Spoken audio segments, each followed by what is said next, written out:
Baiklah, saya awali. Assalamualaikum warahmatullahi wabarakatuh.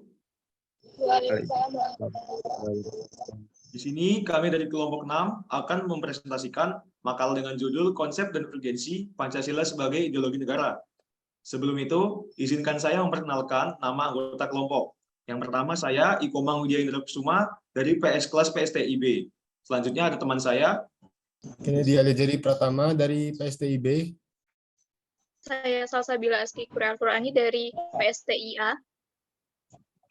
Kenalkan, nama saya Pandegatrio Nobili dari PSTIA. Perkenalkan, saya Dini Chandra dari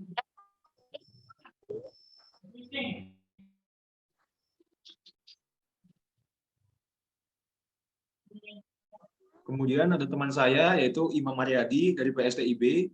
Untuk selanjutnya ada teman saya lagi Ragil Saputri dari PSTIB. Saya GB Armando dari PSTIB. Saya Zaka Kurnia Rahman dari PSTIB.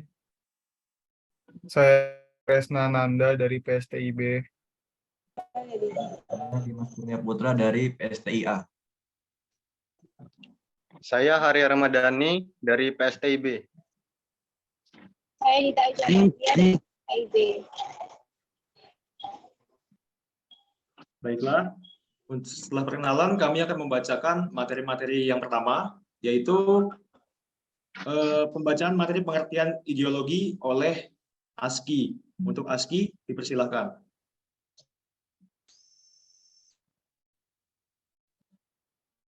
Pengertian ideologi. Ideologi memainkan peranan yang penting dalam proses dan memelihara integrasi nasional, terutama di negara-negara yang sedang berkembang seperti Indonesia.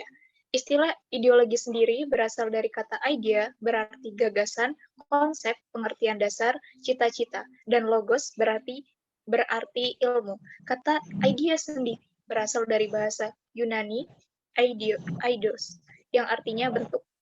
Selanjutnya ada kata iden yang artinya melihat. Dengan demikian, secara harfiah, ideologi berarti ilmu, pengertian dasar yang bersifat tetap yang harus dicapai. Sehingga cita-cita yang bersifat tetap itu yang harus dicapai merupakan. Oke, kemudian ada materi yang berikutnya yaitu Pancasila sebagai ideologi menurut para ahli dan kedudukan Pancasila sebagai ideologi bangsa.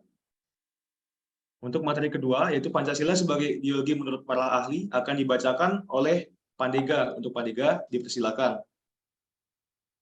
Sebagai suatu ideologi bangsa dan negara Indonesia, maka Pancasila pada hakikatnya bukan hanya merupakan suatu hasil perenungan atau pemikiran seseorang ataupun sekelompok orang, sebagaimana ideologi-ideologi lain di dunia ini.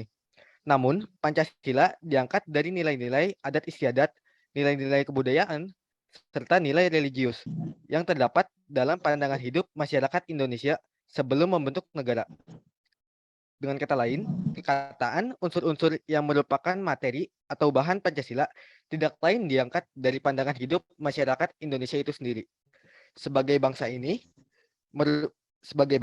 merupakan kausa materialis atau asal bahan dari Pancasila itu, menurut Kailan dan Ahmad Zubaidi tahun 2007. Baiklah, materi yang berikutnya yaitu kedudukan Pancasila sebagai ideologi bangsa yang dibacakan oleh Zaka. Untuk Zaka, dipersilakan.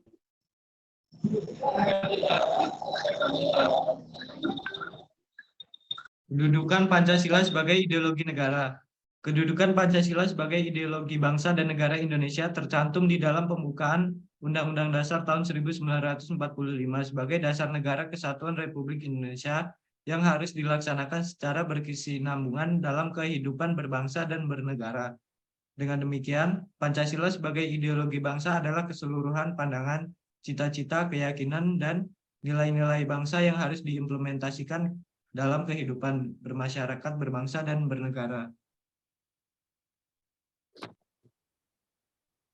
Baiklah, untuk materi berikutnya yaitu konsep Pancasila sebagai ideologi negara yang mencakup sejarah konsep ideologi, tokoh Indonesia sebagai pemikir ideologi, ideologi besar dunia, dan fungsi ideologi. Untuk sejarah konsep ideologi, kan Imam dipersilakan.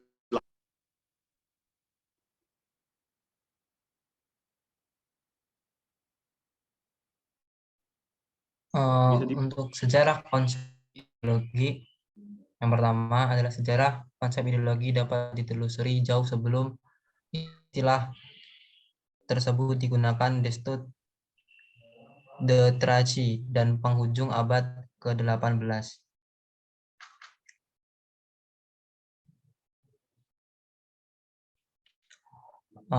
Tracy, sejarah konsep ideologi dapat ditelusuri jauh sebelum istilah tersebut digunakan Destutt de Tracy pada penghujung ke abad ke-18. Tracy menyebut ideologi sebagai science of ideas, yaitu suatu program yang diharapkan dapat membawa perubahan institusional bagi Perancis. Namun, Napoleon mengecam istilah ideologi yang dianggap suatu khayalan belaka yang tidak mempunyai arti praktis. Hal semacam itu hanya impian belaka yang tidak akan ditemukan dalam kenyataan.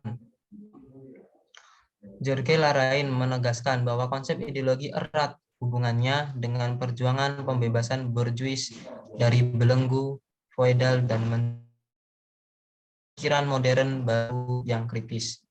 Niccolo Machiavelli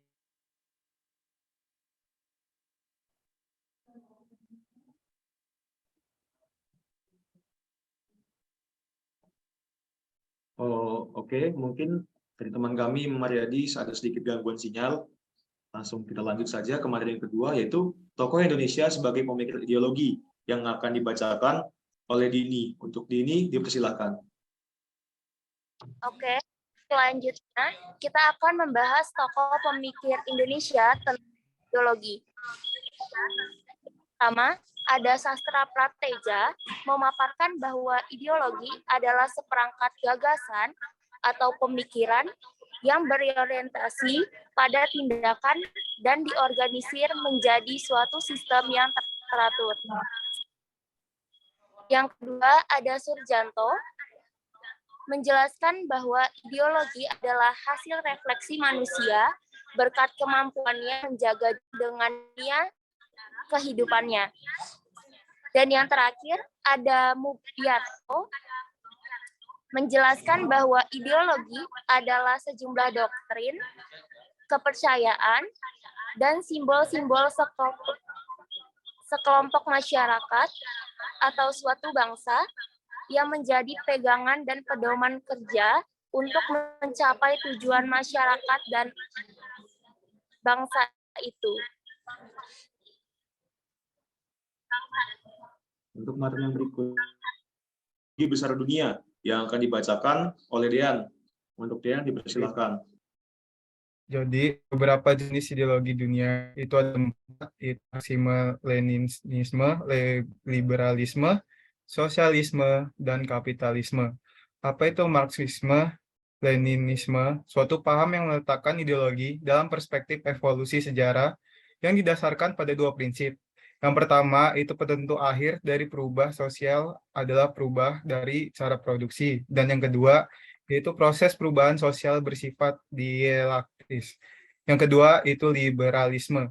Apa itu liberalisme? Yaitu suatu ideologi dalam perspektif kebebasan individual. Artinya, lebih menggunakan hak-hak individu. Yang ketiga, sosialisme. Suatu paham yang meletakkan ideologi dalam perspektif kepentingan masyarakat. Artinya, negara wajib mensejahterakan seluruh masyarakat atau yang dikenal dengan konsep welfare state. Yang keempat, yaitu kapitalisme, yaitu suatu paham yang memberi kebebasan kepada setiap individu untuk menguasai sistem perekonomian dengan kemampuan modal yang ia miliki. Kemudian ada materi berikutnya, yaitu fungsi ideologi yang akan dibacakan oleh Ragil. Namun karena Ragilnya sedang beralangan, mungkin dari teman kami ada yang mau bertanya. Oh, ada ya. Untuk Ragil, dipersilahkan. Baik.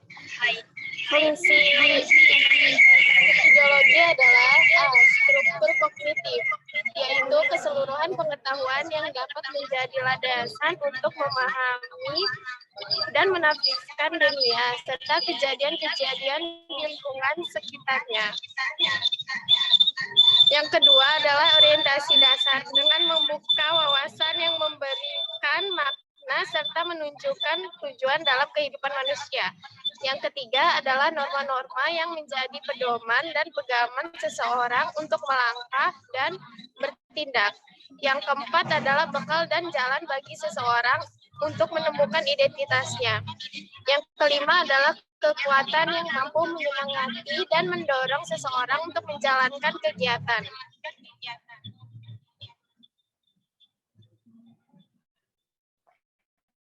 Yang terakhir adalah kekuatan yang mampu mendorong.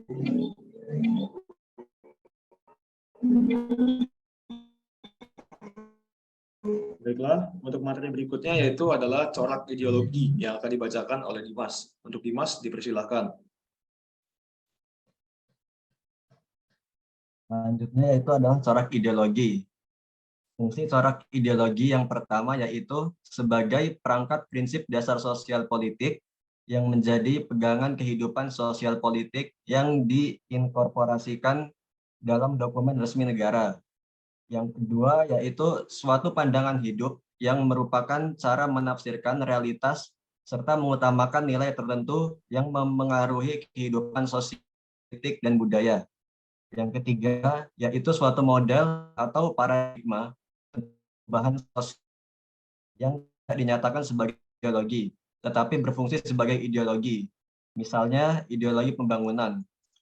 Yang keempat yaitu berbagai aliran pemikiran yang menonjolkan nilai tertentu yang menjadi pedoman gerakan suatu kelompok oleh Sastra Pratja tahun 2001. Oke, materi yang berikutnya yaitu urgensi Pancasila sebagai ideologi negara yang akan dibacakan oleh saya sendiri yaitu Ipomang. Oke, salah satu tantangan yang paling dominan dewasa ini adalah globalisasi.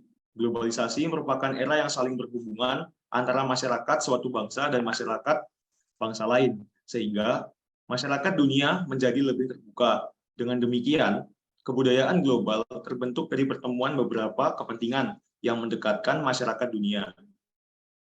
Sastra menerangi bahwa beberapa karakteristik kebudayaan global sebagai berikut. Yang pertama, berbagai bangsa dan kebudayaan menjadi lebih terbuka terhadap pengaruh timbal balik.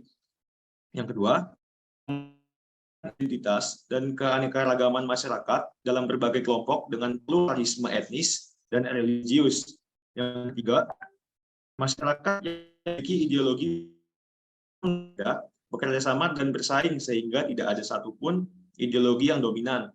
Yang keempat, kebudayaan global merupakan suatu yang khas secara utuh tetapi tetap bersifat plural dan heterogen. Yang kelima, nilai-nilai hak asasi manusia atau HAM, kebebasan, demokrasi menjadi nilai-nilai yang dihayati bersama, tetapi dengan interpretasi yang berbeda-beda. Berdasarkan karakteristik kebudayaan global tersebut, maka perlu ditelusuri fase-fase perkembangan globalisasi, bentuk tantangan terhadap ideologi Pancasila.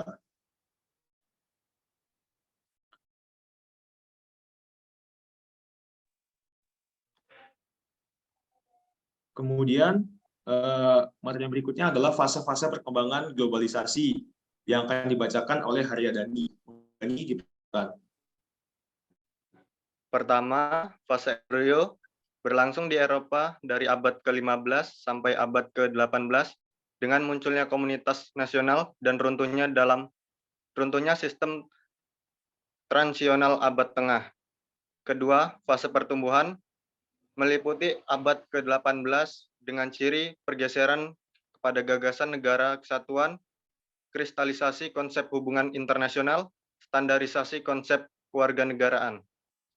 Ketiga, fase take off berlangsung dari 1870 sampai pertengahan 1920 yang ditandai dengan diterimanya konsep baru tentang negara, kebangsaan, identitas, dan kepribadian nasional.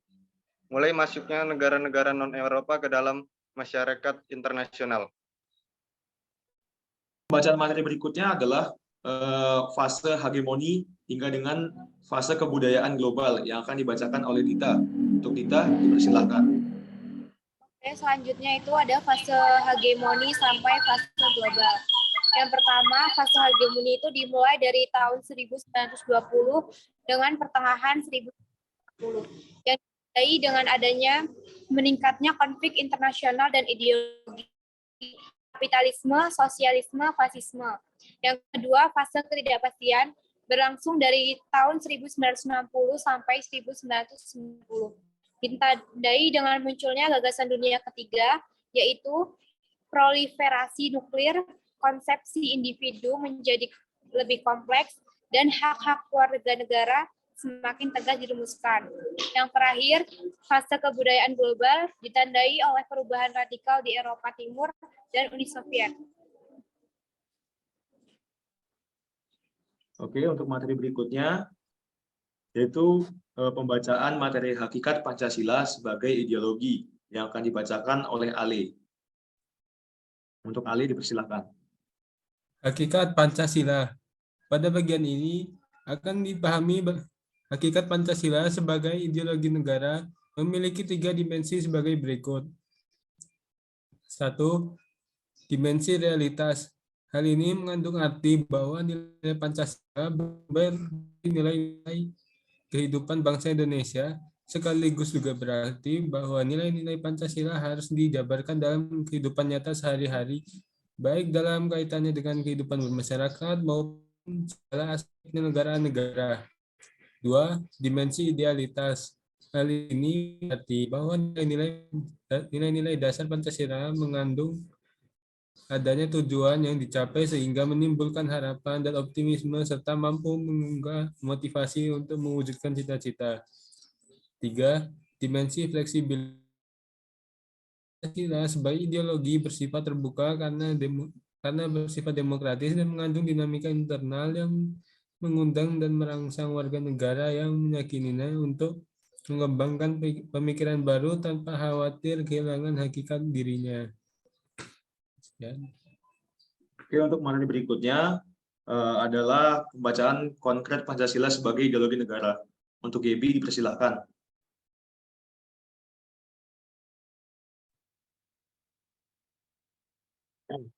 Baiklah, buat konkret Pancasila sebagai ideologi yaitu sebagai penuntun warga negara, yang mana setiap perilaku warga negara harus didasarkan pada preskripsi. Contohnya yaitu kasus narkoba yang merebak di kalangan generasi muda, yang menunjukkan bahwa preskripsi moral ideologis belum disadari kehadirannya. Ulang ya. Baiklah, peran konkret Pancasila sebagai ideologi, yang mana 1 sebagai penuntun warga negara. Artinya yaitu setiap perilaku warga negara harus didasarkan pada preskripsi moral. Contohnya yaitu kasus narkoba yang merebak di kalangan generasi muda, menunjukkan bahwa preskripsi moral ideologi sebelum disadari kehadirannya. Oleh karena itu, diperlukan norma-norma penuntun yang lebih jelas, baik dalam bentuk persuasif, himbauan maupun penjabaran nilai Pancasila ke dalam produk hukum yang memberikan rambu yang jelas dan hukuman yang setimpal bagi pelanggarnya. 2 yaitu sebagai penolakan terhadap nilai-nilai yang tidak sesuai dengan sila-sila Pancasila. Contohnya yaitu kasus terorisme yang terjadi dalam bentuk pemaksaan kehendak melalui kekerasan. Hal ini bertentangan dengan nilai toleransi keyakinan, hak asasi manusia, dan semangat persatuan.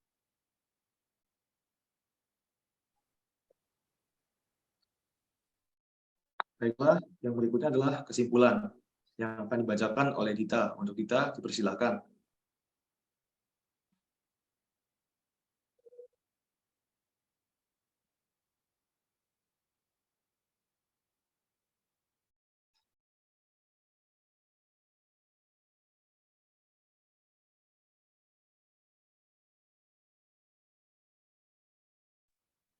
Jadi kesimpulannya itu ideologi penting dalam proses dan pemelihara integrasi nasional, terutama di negara-negara yang sedang berkembang seperti Indonesia. Pancasila sebagai ideologi bangsa adalah keseluruhan pandangan, cita-cita, keyakinan, dan nilai-nilai bangsa Indonesia yang harus diimplementasikan dalam kehidupan bermasyarakat, berbangsa, dan bernegara. Peran ideologi negara bukan hanya terletak pada aspek legal formal, melainkan juga harus hadir dalam kehidupan konkret masyarakat itu sendiri. Ideologi menjadi penuntun warga negara dan penolak nilai-nilai yang tidak sesuai dengan nilai sila-sila Pancasila. Baiklah, sekian dari materi kelompok 6. Bila ada kesalahan atau kurang salah kata, mohon dimaafkan. Saya akhiri. Wassalamualaikum warahmatullahi wabarakatuh.